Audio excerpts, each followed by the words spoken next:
I can just hear Muhammad saying now, well, I thought I should be eulogized by at least one president. And by making you last in a long, long, long, long line, I guaranteed you a standing ovation. I'm trying to think of what has been left unsaid. First, Lonnie, I thank you and the members of the family for telling me that he actually, as Brian said, picked us all to speak and given me a chance to come here. I thank you for what you did to make the second half of his life greater than the first.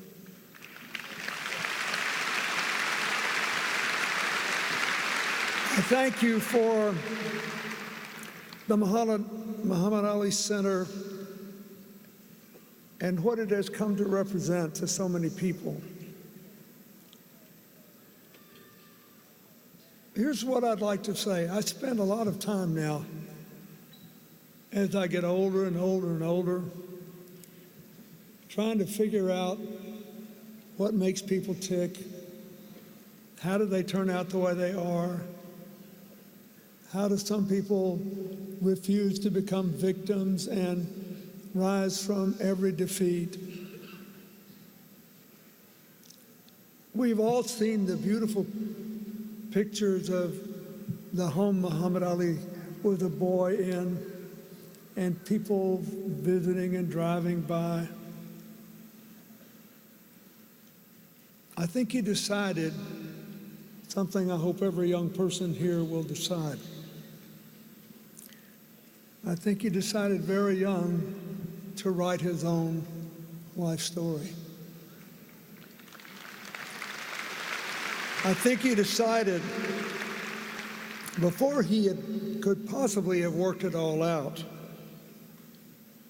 and before fate and time could work their will on him, he decided that he would not be ever disempowered.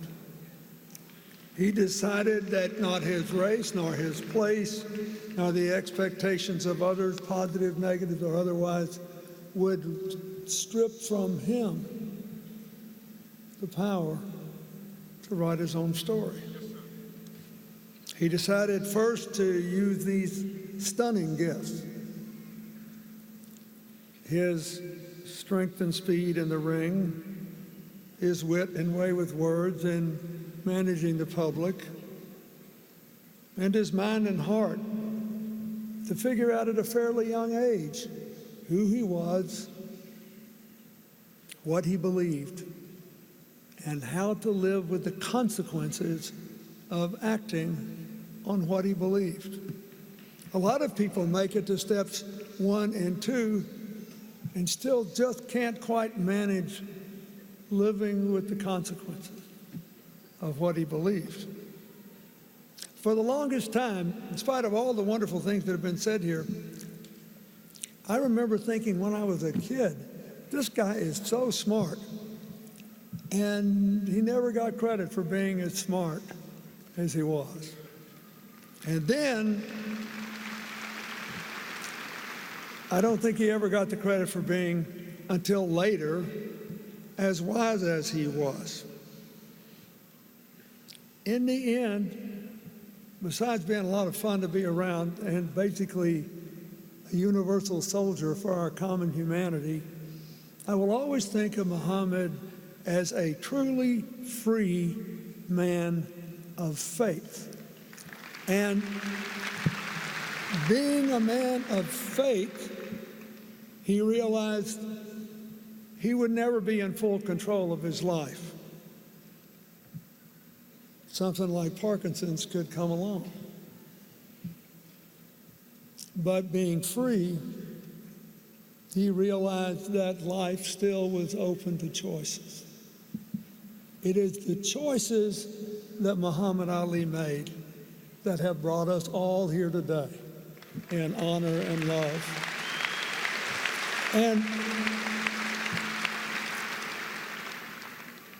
the only other thing I'd like to say, I think we all need to really, really think about, is that the first part of his life was dominated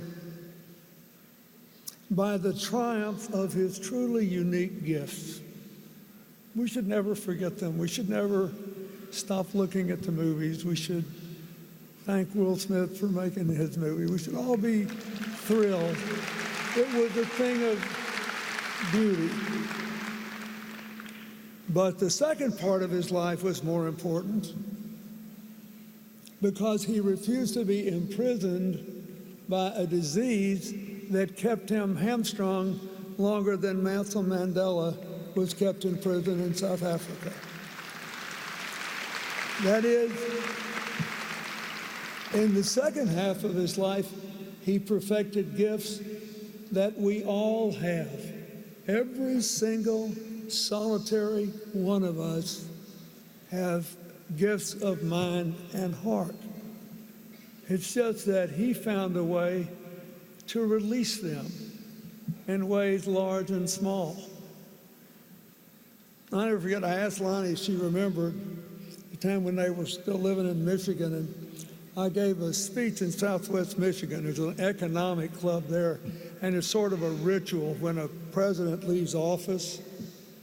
And you had to get reacclimated. Nobody plays a song when you walk in a room anymore. You don't really know what you're supposed to do. And this club here, there, it's called the Economic Club, I think.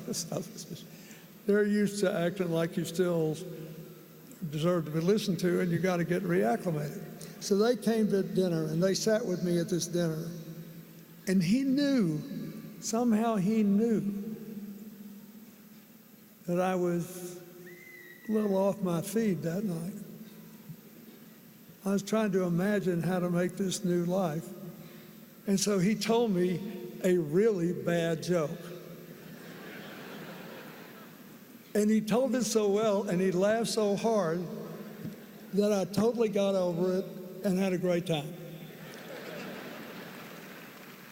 He had that feel about, there's no textbook for that, knowing where somebody else is in their head, picking up the body language. Then Lonnie and Muhammad got me to come here when we had the dedication to the Muhammad Ali Center, and I was trying to be incredibly old, gray-haired, elder statesman, dignified. I got to elevate this guy. So I'm saying all this stuff in very high-toned language, and Muhammad sneaks up behind me and puts his fingers up.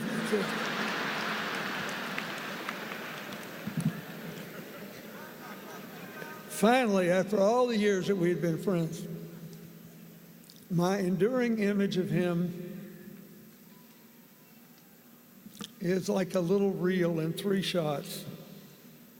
The boxer I thrilled to as a boy,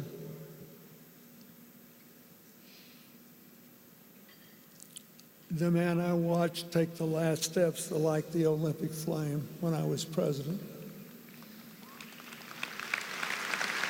And I'll never forget it. I was sitting there in Atlanta. By then we knew each other. By then I felt it. I had some sense of what he was living with, and I was still weeping like a baby, seeing his hand shake and his legs shake, and knowing, by God, he was going to make those last few steps. No matter what it took, the flame would be lit, the fight would be won, the spirit would be affirmed. I knew it would happen.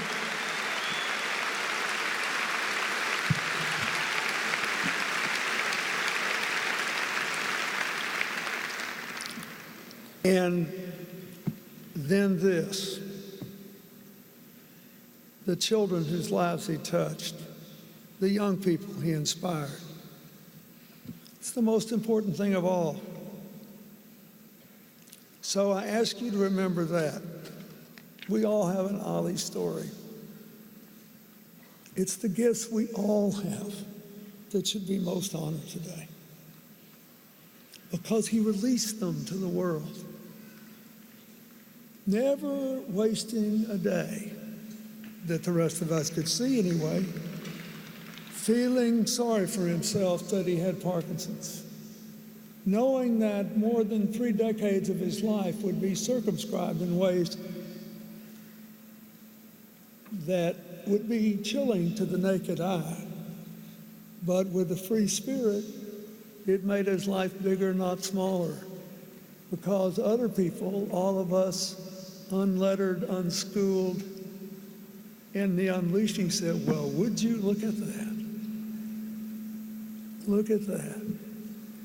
May not be able to run across a ring anymore, may not be able to dodge everybody and exhaust everybody anymore, and he's bigger than ever because he is a free man of faith, sharing the gifts we all have.